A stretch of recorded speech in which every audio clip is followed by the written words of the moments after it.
Advocate T K Ashok Kumar ഉണ്ട്, B J P പ്രതിനിധി. Advocate T K Ashok Kumar, അൻവറിന്റെ കാര്യം അൻവറിന് യു ഡി എഫിൽ കടക്കണമെന്നുണ്ട്, പക്ഷേ കടക്കാൻ പറ്റുന്നില്ല. ആ ഒരു പ്രതിബന്ധമാണ്, അല്ലെങ്കിൽ ആ ഒരു പ്രതിസന്ധിയാണ് പി വി അൻവർ നിലമ്പൂരിൽ നേരിടുന്നത്. പക്ഷേ അവിടെ ഒരു ബി ജെ പി സ്ഥാനാർത്ഥിയെ പ്രഖ്യാപിക്കാൻ പുതിയ അധ്യക്ഷന്റെ നേതൃത്വത്തിലുള്ള കേരളത്തിലെ ബി ജെ പിക്ക് എന്ത് പ്രതിബന്ധവും പ്രതിസന്ധിയുമാണ് advocate T K Ashok Kumar നിലമ്പൂരിലുള്ളത്? 2016 അവിടെ മത്സരിച്ചത് ബി ഡി ജെ എസ് ആണ്.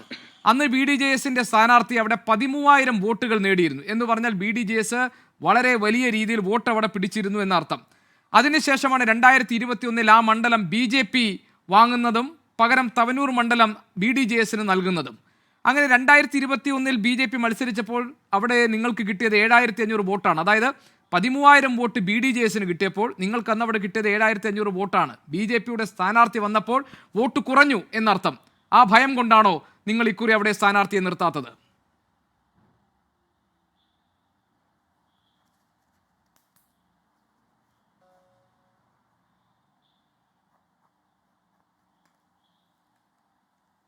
നിങ്ങൾ ഈ പറഞ്ഞ രണ്ട് കണക്കുകളും ഗോപികൃഷ്ണൻ തെറ്റാണ്. അതാണ് എനിക്ക് ആദ്യമായിട്ട് പറയാനുള്ളത്. പറയൂ. കഴിഞ്ഞ പ്രാവശ്യം ബി ജെ പി അവിടെ നേടിയിട്ടുള്ളത് 8,595 വോട്ടാണ് കിട്ടിയിട്ടുള്ളത്.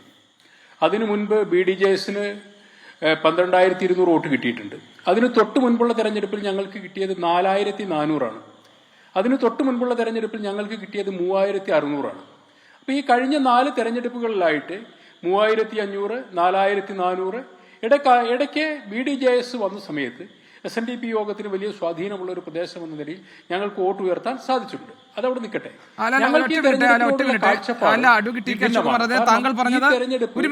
താങ്കൾ പറഞ്ഞത് ഞാൻ പറഞ്ഞ കണക്കുകൾ തെറ്റാണെന്നാണ് അല്ലെ? അപ്പൊ താങ്കൾ പറഞ്ഞ കണക്കുകൾ ഒന്നുകൂടി പറയൂ. 8,595 വോട്ടാണ് നിങ്ങൾക്ക് 2021 കിട്ടിയത്. 2016 ബി ഡി ജെ എസിന് എത്ര കിട്ടിയെന്നാണ് താങ്കൾ പറഞ്ഞത്? ഞാൻ പറഞ്ഞത് 13,000. താങ്കൾ എത്രയാണ് പറഞ്ഞത്? 12,284. ശരി. അപ്പൊ അതായത് ഇതിലെ വ്യത്യാസമാണ് താങ്കൾ പറഞ്ഞത്. പക്ഷേ ഞാൻ ഉന്നയിച്ച വാദം ശരിയാണല്ലോ. ഞാൻ ഉന്നയിച്ച വാദം ശരിയാണല്ലോ. 2016 ബി ഡി ജെ എസ് ശരി അത് മതി. ഓക്കെ, ശരി. ആ കണക്കുകളിലെ തെറ്റുണ്ടെങ്കിൽ ഞാൻ സമ്മതിക്കുന്നു, ഞാൻ അത് നോക്കാം. എനിക്ക് കിട്ടിയ ഒരു ശരിയാണ്.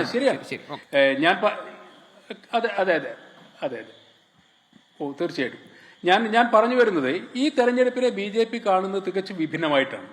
ഈ തെരഞ്ഞെടുപ്പിന്റെ ഒരു രാഷ്ട്രീയ സാഹചര്യം 2016 സമാനമാണ്. 2016 വരെ അൻവർ കോൺഗ്രസുകാരനായിരുന്നു. കോൺഗ്രസിന്റെ കെ സുധാകരൻ വനമന്ത്രിയായിരുന്ന സമയത്ത് 4ാം ഗ്രൂപ്പ് ഉണ്ടാക്കിക്കൊണ്ട് അതിൽ സജീവമായിരുന്നു.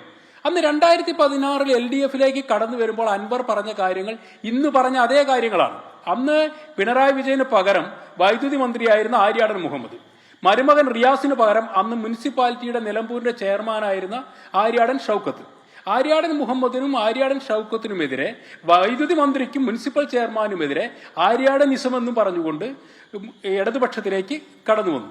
അങ്ങനെ 9 വർഷം ഇടതുപക്ഷത്തിൽ നിന്നതിനു ശേഷം ഇടതുപക്ഷത്തിൽ നിന്ന് UDF തിരിച്ചു പോകാൻ വേണ്ടി ഇപ്പോൾ പിണറായിസവും മരുമകനുസവും പറയുന്നു. ഞാൻ പറഞ്ഞു വന്നത് 2016 സമാനമായിട്ടുള്ള വാദമുഖങ്ങൾ തന്നെയാണ് 2025 അൻവർ ഉന്നയിക്കുന്നത്. ഇതിനോടൊപ്പം ഒരു ഇസവും കൂടി കൂട്ടിച്ചേർക്കേണ്ടതുണ്ട്, അൻവറിന്റെ അവനവനിസവും. അതുകൊണ്ടാണ് ഞങ്ങൾ ഇതിനെ പറയുന്നത്, ഈ തെരഞ്ഞെടുപ്പ് ജനങ്ങൾ ആഗ്രഹിച്ചതല്ല, ജനങ്ങൾ ഇച്ഛിക്കുന്നതല്ല. യാതൊരു കാരണവുമില്ലാതെ ഒരു ഇടതു വലത് മുന്നണികൾ, കാലങ്ങളായി കേരളത്തിൽ നിലക്കുന്ന ഇടതു വലത് മുന്നണികളിലെ വ്യക്തിപരമായ അധികാര തർക്കം, അവനവസത്തിന്റെ പേരിൽ ജനങ്ങൾക്ക് മുകളിൽ അനാവശ്യമായി അടിച്ചേൽപ്പിക്കപ്പെട്ട ഒരു തെരഞ്ഞെടുപ്പാണ്. ഇനി ഒരു കാര്യം കൂടി പറയാം. ഇനിയിപ്പോ ഒരു സ്വതന്ത്ര MLA ആയിട്ട് ഒരു 6 മാസം കൂടി, ഒരു വർഷം കൂടി നിയമസഭയിൽ ഇരിക്കുന്നതിന് സാങ്കേതികമായോ നിയമപരമായോ യാതൊരു പ്രയാസവും ഉണ്ടായിരുന്നില്ല അൻവറിന്. പിണറായിയോട് തെറ്റിപ്പിരിഞ്ഞുകൊണ്ട്, ഇടതുപക്ഷത്തോട് തെറ്റിപ്പിരിഞ്ഞുകൊണ്ടും അവിടെ ഇരിക്കാം. അത് ചെയ്യാതിരുന്ന എന്താണ്? ഈ ഒരു കാലഘട്ടത്തിൽ ഒരു ഇലക്ഷൻ നടത്തിയെങ്കിൽ മാത്രമേ എങ്ങനെയെങ്കിലും UDF കയറി പറ്റാൻ പറ്റുള്ളൂ. അപ്പൊ ഞങ്ങൾ അതല്ല ശരി ശ്രീ അശോക് കുമാർ, ഞാൻ ചോദിച്ചത് ബി ഡി ജെ എസിൽ നിന്ന് നിങ്ങൾ വാങ്ങിയെടുത്ത സീറ്റിൽ 2021 ബി ജെ പിയുടെ സ്ഥാനാർത്ഥി മത്സരിച്ച ആ ഇടത്ത് ഈ തവണ ഉപതെരഞ്ഞെടുപ്പ് വരുമ്പോൾ നിങ്ങൾ സ്ഥാനാർത്ഥിയെ നിർത്താത്തതിനുള്ള കാരണം എന്താണ്?